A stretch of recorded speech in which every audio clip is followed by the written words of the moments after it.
अगे शांते, थांब जरा. कुठं चालली? काय काम आहे ते तरी सांग. अगं जरा बस तरी.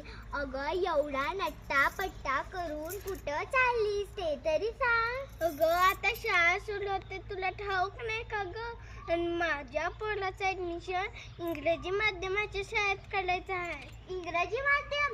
ते का बरं? अगं इंग्रजी माध्यमाला लय डिमांड आले. आणि एखाद्या आईबाचं सपान काय असतं तुला ठाऊक नाही का ग? एखाद्या आईबाचं सपान असतं की आपला मुलगा सुटाफुटात बघावं. अगं एवढंच ना, मग आपल्या सातारा जिल्हा शाळेमध्ये राष्ट्रीय दर्जाचा CBSE बोर्डचा अभ्यासक्रम सुरू होत आहे. तू सुटाबुटाचं म्हणशील तर आपल्या शाळेमध्ये मोफत गणवेश, मोफत बूट आणि सॉक्स हे मोफत दिले जाते. हे तुझ्या इंग्रजी शाळेमध्ये मिळेल ग, पण त्याला पैसे भरावे लागणार.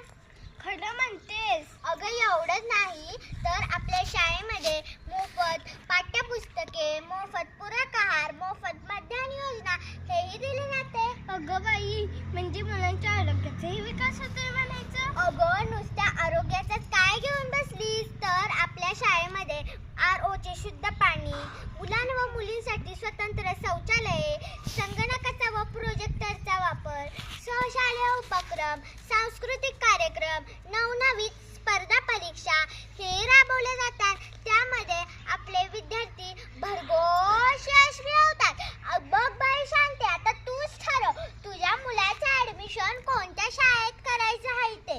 अगं बाई, आपल्या गावची एवढी गुणवान शाळा सोडून भलताच खोल माझ्या डोक्यात शिरला होता.